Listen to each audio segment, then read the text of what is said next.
शुरुआती अंत से करते हैं। जीवन और मृत्यु। मृत्यु और जीवन संसार के दो महत्वपूर्ण पहलू। क्या है मृत्यु, क्या है जीवन?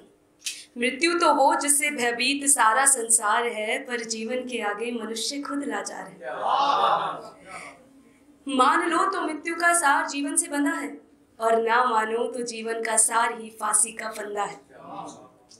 मृत्यु जीवन को अपनी उंगली पर नचाती है और शरीर के जलने के बाद बस राख रह जाती है। इस जीवन की कीमत मृत्यु के बाद समझ आती है, और मृत्यु की कीमत जीवन के साथ समझ आती है। मृत्यु क्या है? 3 अक्षरों का मेल, जिन्हें अगर जोड़ दो तो जीवन का सत्य समझ आता है।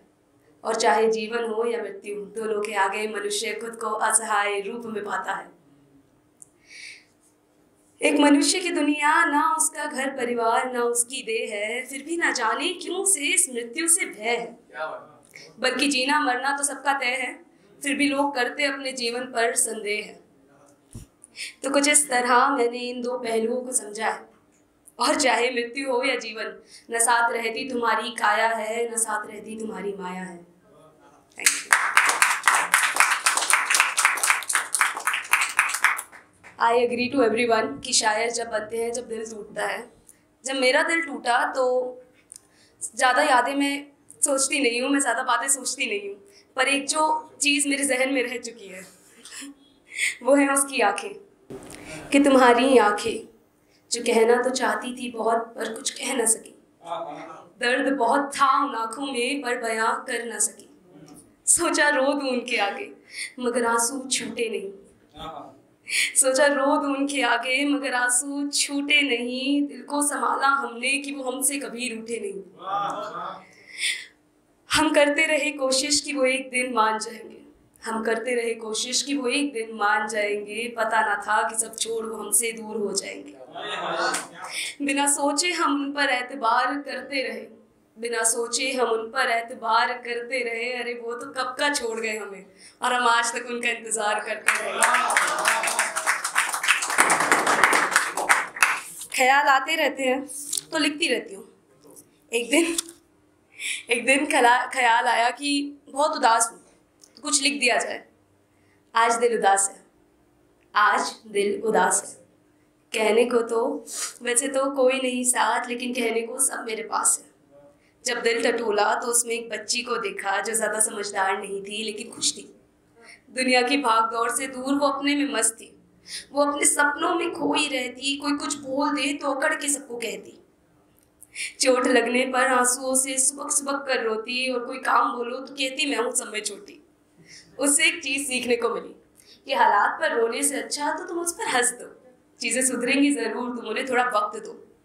आज मेरा ये बचपना कहीं खो सा रहा है। इस काम भरी जिंदगी में मुझे मेरे लिए वक्त कहाँ है। कि इस बार सोच लिया है, इस बार मैंने सोच लिया है, दूसरों से नहीं खुद से इश्क करना है। और थोड़ा ढूंढने पर मुझे मेरे आंसुओं में हंसी का पता मिला है। और जब हंसने की इतनी वजह है मेरे पास, जब हंसने की इतनी वजह है मेरे पास, तो फिर खुद से पूछती हूँ कि मन आज तो क्यों है इतना उदास। एक दिन ख्याल आया कि प्रेम क्या है। क्या प्रेम वो है जो हम कर रहे हैं? क्या प्रेम वो है जो हमें छोड़ के चला गया? या प्रेम वो है जो आने वाला है? आई एग्री टू यू, सब प्रेम है। मैंने कुछ सोचकर उस पर लिखा कि जो तुम खुद को प्रेमी बताते हो, कि जो तुम खुद को प्रेमी बताते हो, क्या प्रेम का अर्थ वास्तव में जान पाते हो? कि जो तुम खुद को प्रेमी बताते हो, क्या प्रेम का अर्थ वास्तव में जान पाते हो? प्रेम तो वो है जो पूर्ण हो करके पूर्ण है। और अगर पूर्णता ही सीखनी है तो राधा कृष्ण से सीखो, जो पति पत्नी ना हो करके भी साथ में पूजे जाते हैं। और तुम करते हो प्रेम की बात, कि तुम करते हो प्रेम की बात, आओ तुम्हें प्रेम का महत्व समझाते हैं। अगर प्रेम करना है तो पार्वती सी तपस्या और शिव सा धैर्य रखना होगा, तभी तुम्हारे प्रेम का अस्तित्व पूरा होगा। प्रेम की परिभाषा तो इतनी सी है कि अगर तुम प्रेम में लीन हो तो प्रेम का तुम में लीन होना होता है। अगर चाहिए माँ सीता जैसी कोई, अगर चाहिए माँ सीता जैसी कोई, तो तुम्हें भी राम के चरित्र में खोना होता है। प्रेम की कोई मर्यादा नहीं है, प्रेम की कोई मर्यादा नहीं है। हाँ, लेकिन मर्यादा को प्रेम में रहना होता है।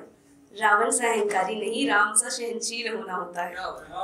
और यूं ही नहीं मिलता जन्मों जन्मों का साथ आसानी से, यूं ही नहीं मिलता जन्मों जन्मों का साथ आसानी से। सती की भांति अपमान व त्याग और शिव की भांति वियोग की पीड़ा को सहना होता है।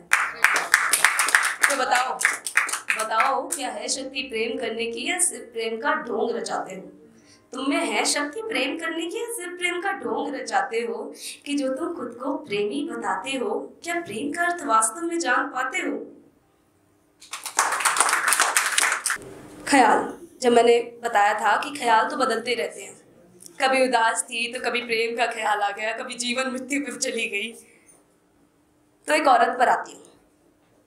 औरत मैं, मेरी मम्मी, राह में चलती कोई औरत, काम करती कोई औरत, कॉर्पोरेट में कोई औरत, खाना बनाती कोई औरत, हर जगह औरत है, हमारे घर घर में औरत है। तो तू एक औरत है, तुझे बाहर से शांत दिखने के लिए अंदर से बहुत लड़ना पड़ता है। कि तू एक औरत है, तुझे बाहर से शांत दिखने के लिए अंदर से बहुत लड़ना पड़ता है। तुम्हें कभी अलकनंदा से स्थिर तो कभी गंगा से पवित्र बनना पड़ता है।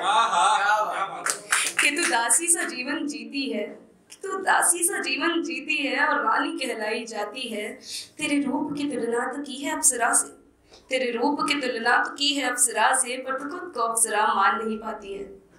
तेरे लिए तेरे अपने सब कुछ, तेरे लिए तेरे अपने सब कुछ, और तेरे अपनों के लिए तू एक बेजान मूर्त बनकर रह जाती है। तेरे व्यवहार की मिसालें तो देते हैं लोग कई, तेरे व्यवहार की मिसालें तो देते हैं लोग कई, मगर तू तो अपनी मुस्कान के पीछे अपना क्रोध छिपाती है।